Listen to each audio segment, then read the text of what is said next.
Tapos nga pala namin kumain, ay umalis na agad kami at naglakad pabalik sa Tainan train station. May pupuntahan kasi kami at kailangan naming sumakay ng train papunta doon. Kaya kung curious kayo kung saang lugar kami pupunta, ito sasabihin ko na.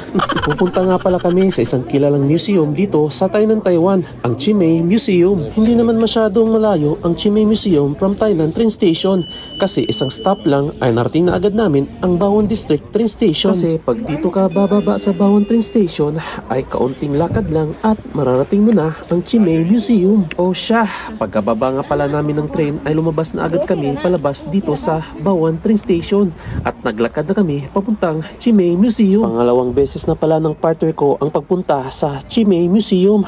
At siya ang nag-guide sa amin kasama ang kapatid niya papunta doon. Unang beses din kasi naming dalawa ang pumunta sa Chimay Museum. Kaya excited kami kung ano ang makikita namin doon. Siya, sa ilang minuto naming paglalakad ay narating na rin namin ang bakuran ng Chimay Museum. Grabe, mapapamangha ka talaga sa lawak at ganda ng lugar nila dito. Kaya kung mahilig kang magpakuha ng litrato ay sigurado akong marami kang makukuhang larawan dito. Oh, daming tilapia nila dito. O siya, pagdating nga pala namin ay marami ding tao ang namamasyal dito. Karamihan din kasi dito sa Taiwan, pag Chinese New Year ay walang pasok sa eskwela at trabaho. Kaya yung iba may oras talagang mamasyal. Katulad namin ngayon.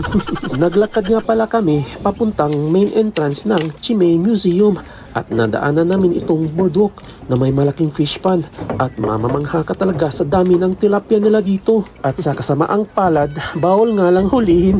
May nadaanan din pala kaming dalawang pato. Kakaiba kasi sila. Parang kasing may bukol na nakabitin sa leg nila.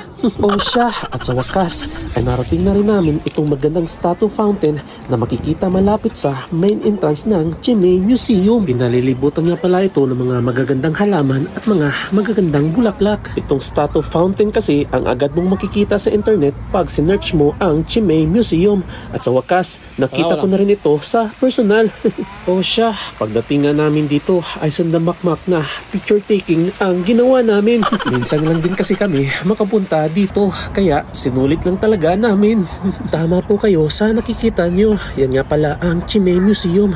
Sa unang tingin pa lang ay mamamangha ka na talaga sa malapasyon niyang istruktura. Sa ganda nga ng lugar nila dito, kadalasan meron ka ding makikitang mga tao na nagsasagawa ng pre-wedding shoot nila. Kaya nung may nakita ako ay kinantahan ko na sila.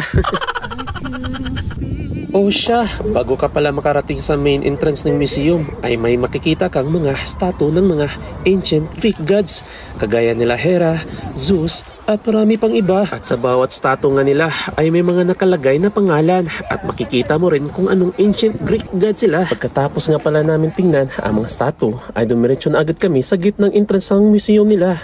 At sa kasamang palad, sarado pala sila dito tuwing Chinese New Year.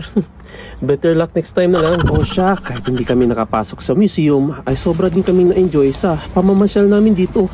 Sulit na sulit talaga. Kaya pagkatapos naming mamasyal dito sa paligid ng Chimay Museum ay umuwi na agad kami. Napagod din kasi kami sa pamamasyal namin dito. O siya, hanggang dito lang muna. Hanggang sa muli.